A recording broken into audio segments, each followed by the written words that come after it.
위대한 역사적인 인물들은 우리가 지금까지 알지 못했던 어떤 새로운 개념들을 발견해낸 사람들이 많죠.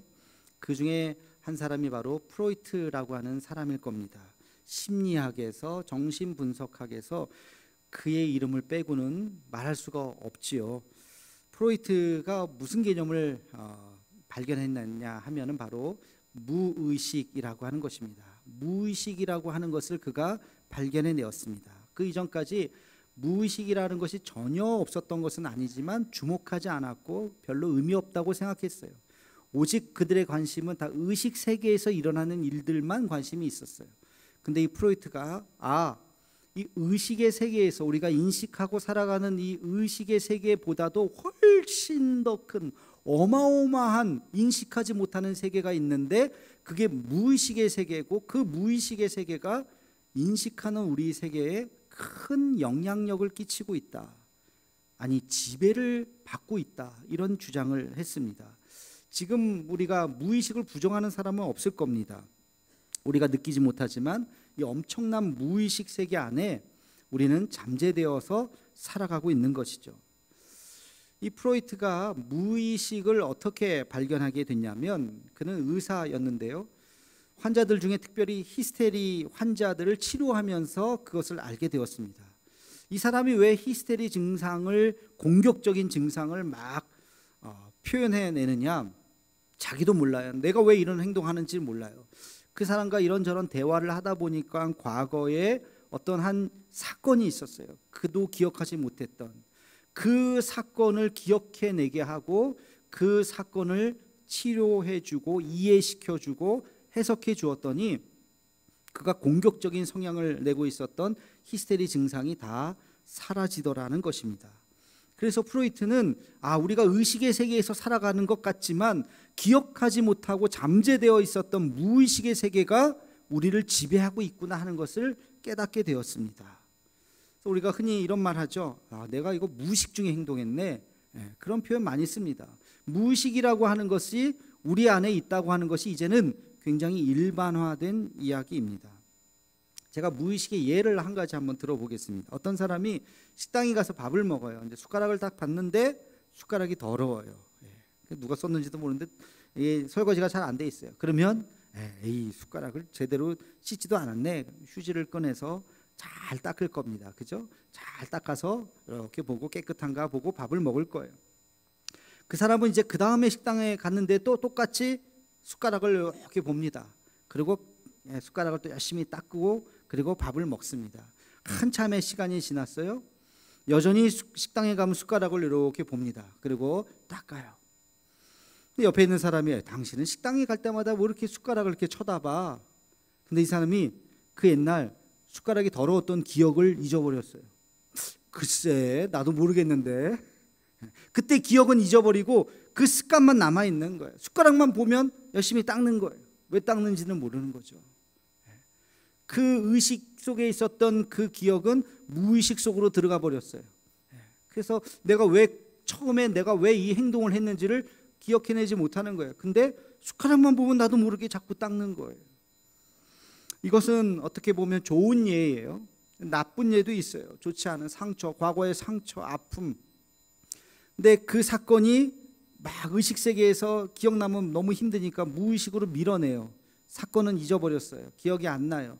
근데 비슷한 상황이 되면 자기도 모르게 막 화가 나고 별일도 아닌데 막 분노하고 소리 지르고 저 사람은 뭐 별일도 아닌데 왜 이렇게 화를 내? 내가 왜 이렇게 화를 냈지? 자기도 몰라요. 근데 그걸 기억해내 보면 과거에 그런 사건이 있었기 때문에 지금은 기억하지 못해요. 자기가 그것을 일부러 잊어버린 거예요. 그러나 무의식 속에 잠재되어 있는 거예요. 여러분 어느 날 이렇게 사람들 만나고 집에 들어오는데 마음이 찜찜한 적이 있죠. 왜 찜찜하지? 오늘 왜 그러지? 기억이 잘 안 나요. 왜 찜찜한지. 가만히 생각해 보면 지나가면서 한 사람이 툭 한 말이 했어요. 당신 머리가 그게 뭐야? 제대로 좀 하고 다니지. 그때는 그 말을 쓱 듣고 잊어버렸어요. 근데 그게 내 의식 세계 속에서는 사라졌어요. 근데 내 무의식에 남아 있는 거예요. 무의식 속에 남아 있어서 뭔가 계속 기분이 안 좋은 거예요. 뭔 말을 들었긴 했는데 기억은 안 나는데 기분만 나쁘네. 그게 무의식의 세계라고 하는 거예요. 여러분, 지금까지 이 이야기를 한마디로 이렇게 요약할 수가 있습니다. 보이지 않는 세계가 보이는 세계를 지배한다는 겁니다. 무의식의 세계는 보이지 않아요. 여러분, 한 달 전 뭘 먹었는지 누굴 만났는지 기억하십니까? 일주일 전도 기억 못하는데, 어제 일도 깜빡깜빡 하는데 한 달 전이 무슨 한 달 전. 그러나 의식 세계에서는 내가 누굴 만났는지 잘 기억도 안 나요. 스케줄을 봐도 어디서 만난 것 같은데. 근데 무의식에서는 다 남아있어요. 모든 대화가 다 남아있어요. 여러분, 기억해내지 못할 뿐이지 무의식의 세계는 그게 다 잠재되어 있다는 거예요. 여러분, 이 원리는 영적인 세계를 이해하는 것도 마찬가지입니다. 영적인 세계도 눈에 보이지 않습니다. 그러나 눈에 보이지 않는 그 영적인 세계가 우리를 지배하고 있다는 거예요. 자, 정신의 영역에서 무의식의 세계가 의식의 세계를 지배하듯이 영적인 영역에서 영의 세계가 현실의 우리의 삶을 지배하고 있다는 것입니다. 그 상징적인 사건이 바로 오늘 본문에 나오는 아말렉 전쟁 사건이에요. 자, 다시 출애굽기로 돌아가 보겠습니다. 출애굽한 이스라엘 백성들에게 이번에도 또 큰 위기가 닥쳤어요. 아마 세 번째 위기인 것 같아요. 첫 번째 위기는 홍해 앞에 섰을 때, 그렇죠? 열심히 도망가는데 앞에는 홍해가 펼쳐져 있고 뒤에는 이집트 병사들이 따라오는 이 상황 속에서 홍해를 가르셨어요. 두 번째 위기는 먹을 것이 없는 위기였어요. 하나님께서 만나를 베풀어 주셨어요. 그리고 이제 잘 가고 있는데 이제는 저쪽에서 아말렉 병사들이 막 이스라엘 백성들을 잡으려고 죽이려고 쫓아오고 있습니다. 얼마나 큰 위기였겠습니까? 이스라엘 백성들은 군사들이 아니에요. 병사들이 아니에요. 싸울 줄도 몰라요. 무기도 없어요. 지도자도 없어요. 뭘로 싸우겠습니까? 칼이 있습니까? 창이 있습니까? 뭐가 있습니까? 칼이라고는 아마 10칼 정도 있을지는 모르겠어요. 뭘 어떻게 이겨요? 아마 이 사람들은 사람을 한 번도 죽인 적이 없었을 겁니다. 근데 전쟁을 하라고요? 숫자와 관계없이 이건 백전백패입니다. 이 상황 속에서 모세가 할 수 있었던 일은 뭘까요? 하나님 앞에 기도할 수밖에 없어요. 지금까지도 그랬잖아요. 하나님, 홍해를 갈라서 우리를 살려주셨죠. 먹을 것이 없을 때 만나를 내려주셔서 먹여주셨죠. 근데 여기서 죽일 건 아니시겠죠? 왜 살려주셨어요? 이 위기도 우리를 분명히 이겨내게 할 줄로 믿습니다 하면서 하나님밖에 없습니다. 모세가 간절하게 기도하지 않았겠습니까? 여러분, 결과적으로는 이 싸움에서 승리했습니다. 근데요, 이 싸움은요 굉장히 중요한 영적인 원리를 지금 이야기해 주고 있어요. 어떤 원리로 너희가 이 패할 수밖에 없는 이 전쟁에서 승리할 수 있었는지를 잘 보라는 거예요. 저는 오늘 이 사건을 가만히 묵상하면서 떠오르는 게 뭐냐면 투명한 자동차가 떠올랐어요. 투명한 자동차. 여러분, 자동차가 어떤 원리로 가는지 아세요? 별로 없죠? 저도 몰라요. 기름을 넣는데 이게 어떻게 힘이 좋아서 100km, 120km 막 달리고 짐을 아무리 많이 실어도 뭐 언덕을 막 올라가고, 야, 신기해요, 신기해요. 운전은 할 줄 알지만 자동차가 어떤 원리로 이렇게 가는지 몰라요. 근데 만약에 자동차가 완전히 투명하다고 생각해 봅시다. 본네트도 투명하고 엔진도 투명해요. 그래서 기름을 넣으면 다 보여요. 기름이 들어가서 어떻게 하는지, 피스톤 작용이 어떻게 되고 이게 어떻게 연결이 돼서 바퀴가 돌아가는지, 브레이크를 잡으면 이게 어떻게 멈추는지 완벽하게 투명하다 그러면 그거를 가만히 보면 보이겠죠. 아, 이게 이렇게 작동을 하는구나. 엑셀레이터를 밟으니까 이게 이렇게 움직이는구나. 그렇죠? 그 영적인 원리를 지금 보여주시는 거예요. 여러분, 우리가 몸이 아파요. 어디가 아픈지 몰라요. 병원에 갔더니 엑스레이 찍으세요, CT 촬영하세요, MRI 찍으세요, 뭐 각종 검사를 하고 쫙 보면니까 아, 당신 여기가 잘못됐네요. 여기가 아픕니다. 그걸 보면 나오죠. 마치 지금 오늘 이 사건은 우리가 어떻게 승리할 수 있는지, 이 현실에서 힘들고 어렵고 백전백패밖에 할 수 없는 그 싸움에서 어떻게 이기는지를 하나님께서는 이 사건 하나로 잘 보여주시는 거예요. 그 키가 뭡니까? 이길 수 있는 그 힘이 뭡니까? 바로 기도라는 거예요. 기도. 기도의 능력이 어떻게 작동이 되는지를 이 사건을 통해서 우리에게 보여주시는 것입니다. 자, 과연 기도가 어떤 능력이 있는지, 여러분, 기도가 어떤 능력이 있습니까? 기도는 삶을 바꾸는 능력이 있습니다. 믿으십니까? 여러분, 기도한다고 뭐가 바뀌어요? 한 시간 동안 앉아서 주여 주여 하고 저 사람 뭐 쓸데없이 뭐 하고 있나, 그 시간에 지금 빨리 밖에 나가서 일을 해야지, 가만히 앉아 있는 것 같아요. 한심해 보일 수도 있어요. 그러나 그 기도라고 하는 것이 보이지 않는 영적인 세계를 바꾸고 있는 거예요. 우리는 기도밖에 하지 못했지만 하나님께서는 놀라운 변화를 일으켜 주셨던 것입니다. 따라해 봅시다. 기도는 만사를 변화시킨다. 아멘. 네. 정말 믿으십니까? 기도는 모든 걸 변화시키는 거예요. 여러분, 가장 영적인 행위가 뭘까요? 인간이 하고 있는 가장 영적인 행위가 바로 기도입니다. 기도. 가만히 앉아서 우리는 주님을 묵상하면서 입으로 우리의 믿음을 고백하는 그것, 아무것도 아닌 것 같아요. 현실 세계에서 보면 뭐 하는지 모르겠어요. 저 앉아서 뭐 하나 저거. 그러나 그것이 무의식이 우리의 의식의 세계를 지배하듯이 영적인 세계에서는 엄청난 힘을 발휘하게 됩니다.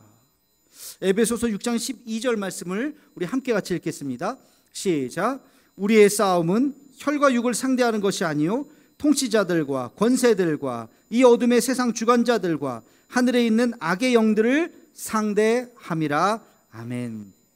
바울이 지금 바로 이 지점을 지적하고 있는 것입니다. 우리의 싸움은 혈과 육을 상대하는 것이 아니다. 눈으로 볼 때는 저 사람이랑 싸우는 것 같고, 눈에 어떤 보이는 것, 이것은 돈 문제인 것 같고, 이것은 사람의 문제인 것 같지만 혈과 육에 대한 문제가 아니라고요. 어떤 문제라고요? 악한 영들과의 싸움이라고요. 눈에 보이지 않는 영적 전쟁이 지금 펼쳐지고 있다는 것입니다. 우리가 그것을 깨달아야 돼요. 여러분, 건강한 사람, 정신적으로 건강한 사람과 건강하지 않은 사람, 이게 무슨 잘 먹고 잘 사는 문제가 아니에요. 이것은 영적인 문제예요. 하나님과의 관계가 온전히 연결되어 있느냐, 그것이 단절되어 있느냐, 겉으로는 몰라요. 얼굴 봐도 몰라요. 다 건강한 것 같고 다 잘 사는 것 같아요. 그러나 영적으로 하나님과 연결되어 있는가, 단절되어 있는가, 굉장히 큰 차이를 말해주고 있습니다. 여러분, 하나님과의 관계가 단절되었다면 나타나는 세 가지의 증상이 있습니다. 첫째는요, 두려움이에요. 두려움. 무엇인가 쫓겨요. 두려워요. 가만히 있지만 자꾸 자기도 모르게 조바심이 나고 가슴이 떨리고 왜 그런지 모르게 뭔가를 해야 될 것 같고 막 두려움이 있습니다. 겁이 납니다. 새로운 일을 시작하지를 못해요. 삶이 두려우신 분이 계십니까? 그것은 내 은행 잔고의 문제가 아니라고요. 그것은 여러분 영적인 문제예요. 하나님과의 관계가 연결되어 있는지 끊어져 있는지를 잘 생각해 보시기 바랍니다. 그것을 회복하는 길이 뭘까요? 기도라고요. 하나님 앞에 기도할 때 하나님과 나의 관계가 잘 회복되는 역사가 있기를 주의 이름으로 축원합니다. 또 하나님과의 관계가 끊어진 사람이 나타나는 두 번째 증상은 무기력감이에요. 다 의욕이 없어요. 재미도 없어요. 왜 사는지 몰라요. 열정도 잃어버렸어요. 아무리 맛있는 거 먹어도 맛이 없어요. 이런 거 먹는 것도 귀찮아요. 사람 만나는 것도 귀찮아요. 이걸 우리가 흔히 우울증이라고 하는데, 이것은 정신적인 문제이기도 하지만 이것은 영적인 문제이기도 합니다. 하나님과의 관계를 다시 한번 회복시켜야 돼요. 내가 하나님과의 관계가 다시 연결되어 있는가 그렇지 않은가를 잘 생각해 보셔야 됩니다.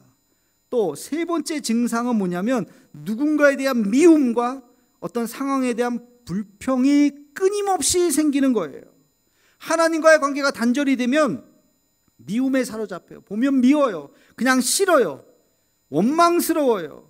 모든 게 다 불평불만이에요. 잘 돼도 불평해요. 잘 됐는데 왜 불평일까요? 더 잘 되지 않아서 불평이에요. 잘 돼도 더 잘 되지 않으니까 불평이에요.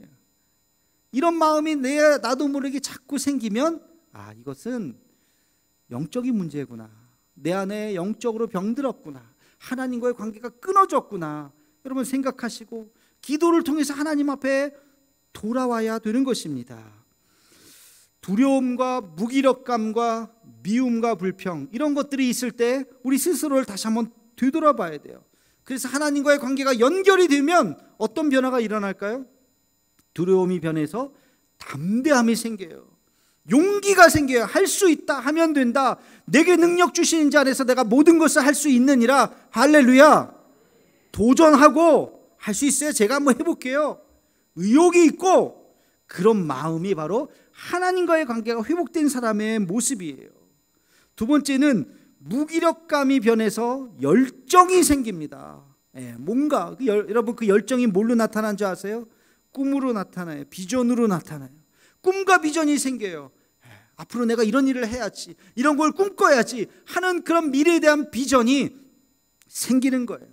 미래를 바라보게 됩니다. 어떤 어려움이 와도 포기하지 않아요. 좌절하지 않아요. 순교의 정신으로 나아갈 수가 있어요. 그럼 이게 열정이 회복되는 사람이에요. 세 번째는 원망과 불평이 변해서 어떻게 될까요? 감사와 평안이 넘치는 거예요. 하나님과의 관계가 회복이 되면, 영적으로 회복이 되면 어떤 상황 속에서도 감사를 잃어버리지 않습니다. 이만하면 됐지, 괜찮아, 잘 될 거야, 할 수 있을 거야.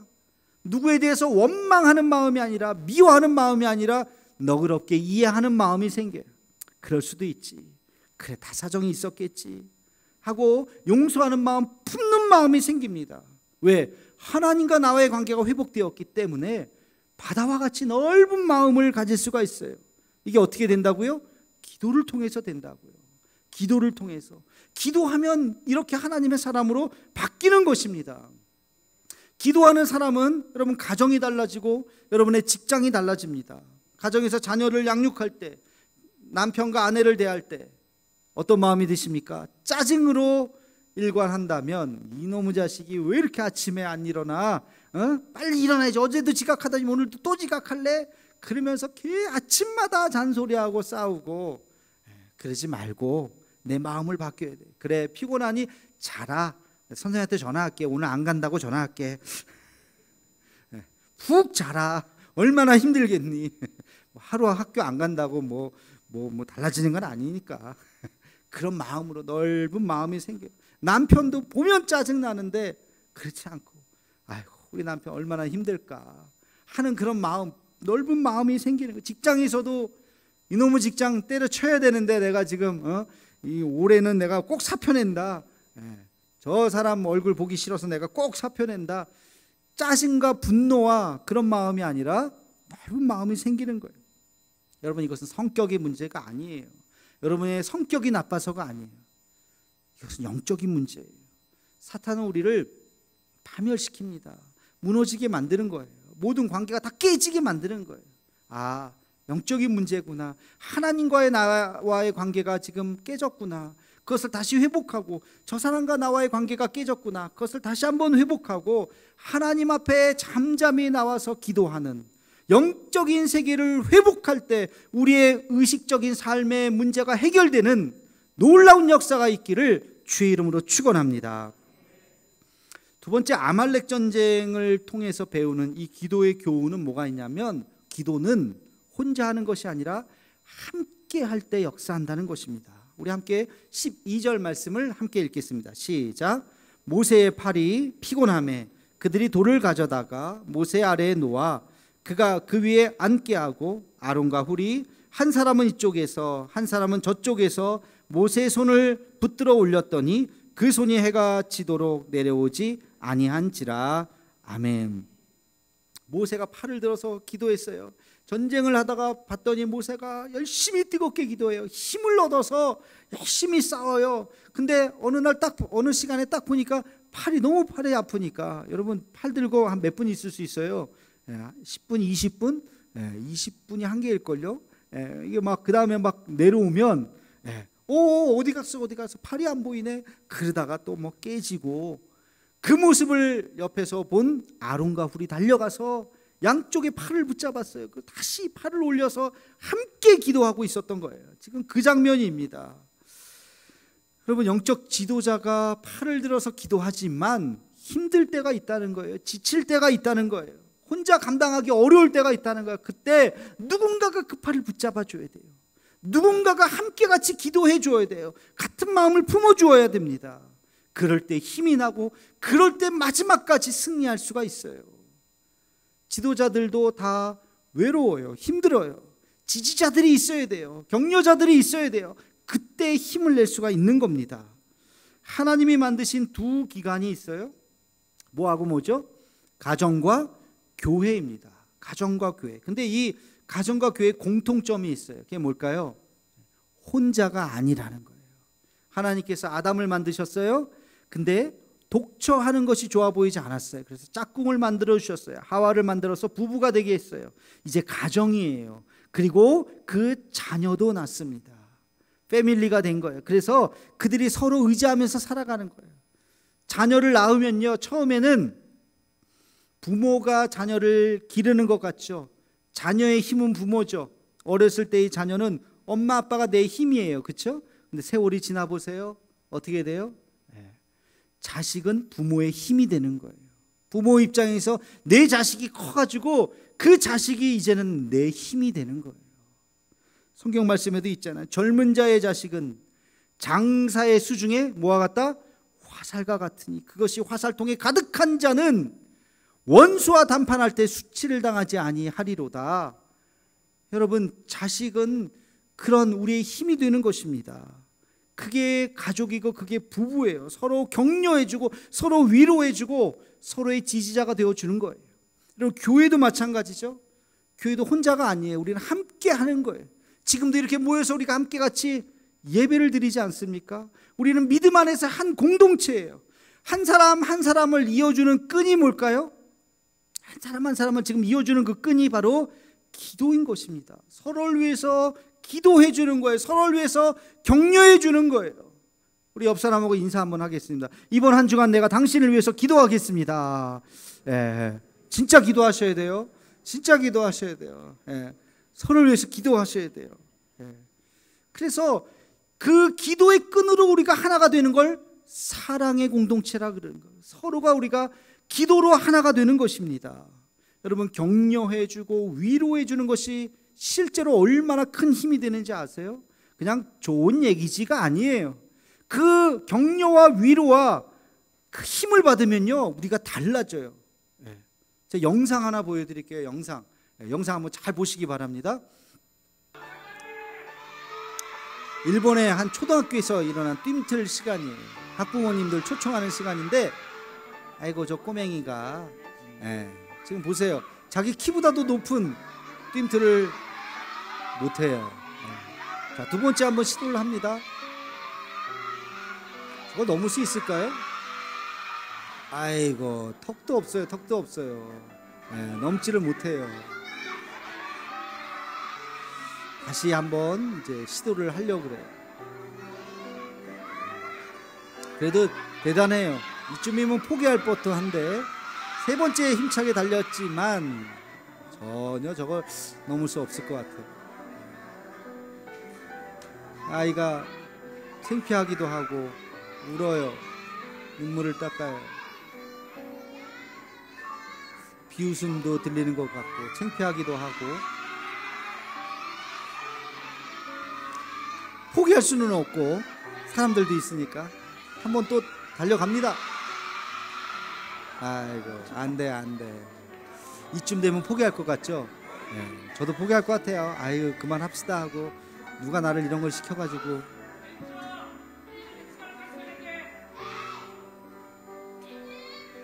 자, 근데 이때 같은 반 친구들이 막 나와요. 친구들이 나와서 격려해 주는 거예요. 삥 둘러싸서. 저걸 누가 잘 찍었어요. 보면 힘내라 할 수 있어 박수 쳐주고. 저때 저 사람이 바뀌었나 싶어요. 자, 보세요. 마지막.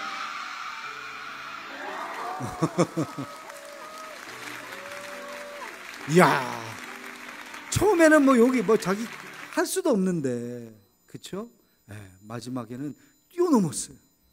힘내라, 힘내라, 할 수 있어. 그러니까 둥그렇게 있잖아요. 저때 사람이 바뀌었나?